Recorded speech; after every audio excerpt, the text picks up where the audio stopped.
Hi, I'm here with Sara Oehler, and she's an author and a seed bead expert. Welcome, Sara. Thanks for having me, Katie. I'm so excited to be here. And we are happy to have you. And I love this project. It goes perfectly with Under the Sea. It does, yes. I used a really great starfish clasp that I think is just adorable. Yeah, let's take a look at that clasp. That is really adorable. It is. And made by our artistic friends. Yes, definitely. And those sea green colors are perfect for this too. Right, you can really capture a mood with color for sure. Well, and I think part of what is exciting is to see so many new patterns developing with two-hole beads. Definitely, yeah. I love using all the different kinds of beads that are out there today, and I feel like that's really where the innovation's happening in the beading market, is all these different kinds of seed beads that you can work with. Isn't it fun? It's so fun. I love it too. Well, how do we get started with this guy?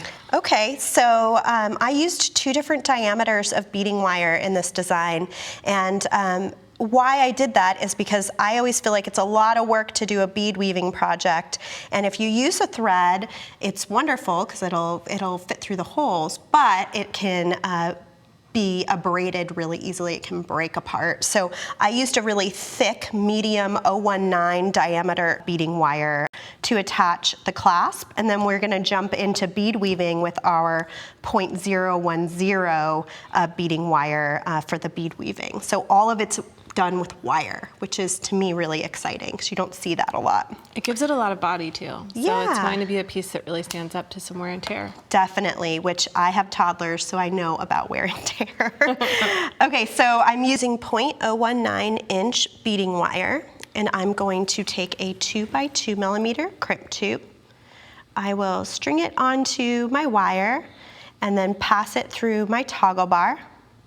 Go back into my crimp tube for the first pass and snug it up.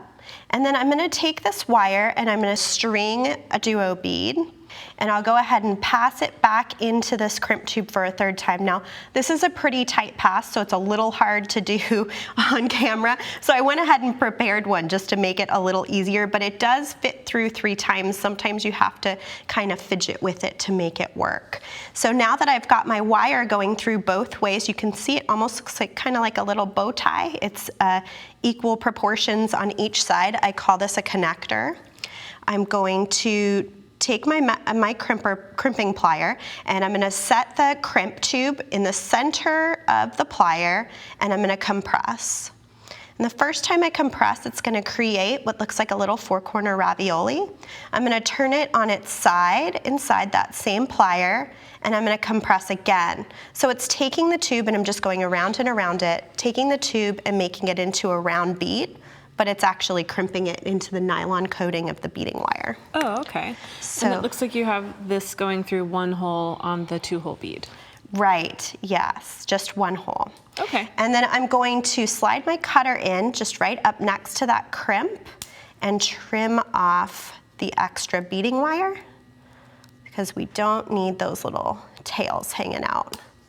And then we will have our initial connector that we can then bead weave from, and this is going to be a really strong connection for your clasp. Very substantial. Right, medium beading wire. Okay, so next we're going to take a length of our very fine 010 beading wire, and we're going to start normally with a 10-foot length. I'm using a shorter length here, but normally you would do 10 feet, and you're going to center your beading wire in the 2nd hole on the 2-hole bead. And then you're gonna string a 2-hole bead on each side of that initial bead. And we'll just flip it down so it's in the right direction, and the same on the other side.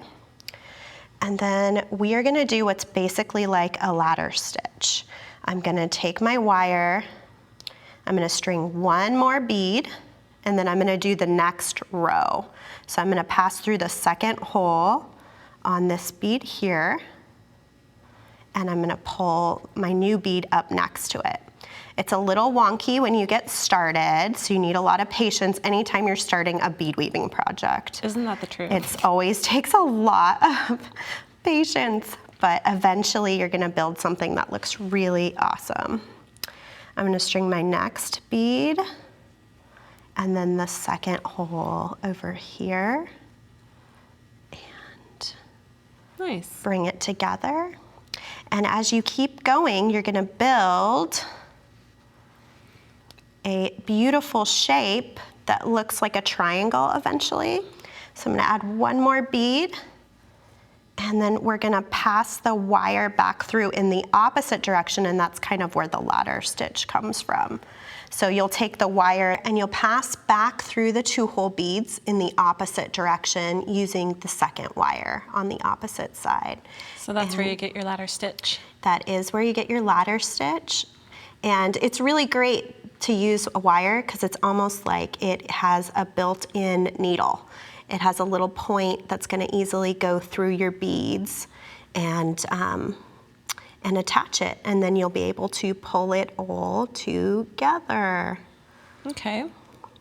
So once you've done all that, you're going to have something that looks like this guy here. And you'll have the wire coming out on each side. And now we're going to talk about, now that we've gone up to have more beads, we're going to talk about just doing a straight pattern. So that's where the band. Right. You'll be creating the band. So it's kind of Right. like creating your attachment first. And then, I mean, this is even an attachment to the main part of your bracelet. Right, yes, and you can make it as thin or as thick as you like.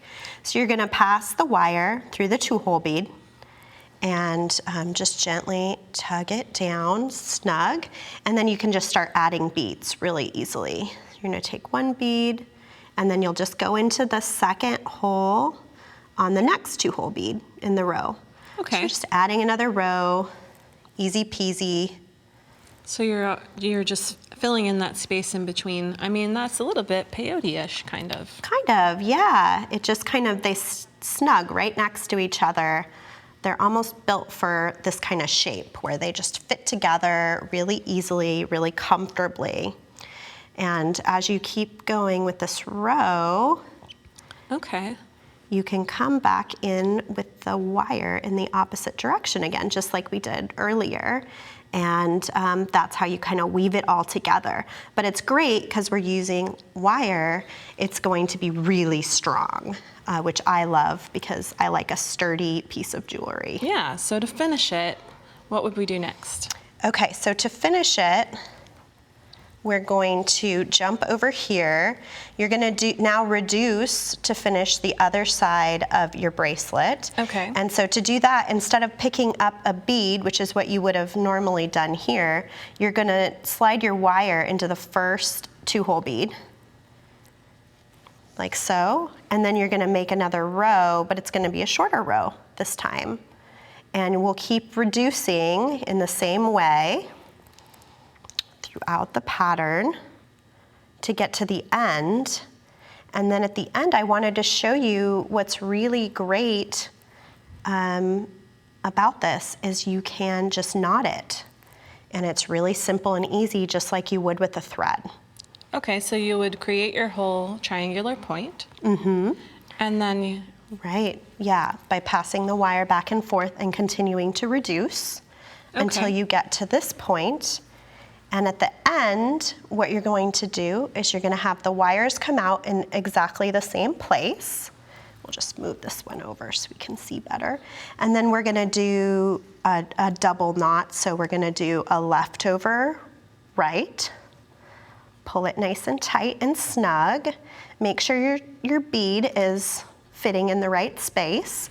And then we're going to do a right over left, so the opposite direction. And snug it down so it's nice and tight.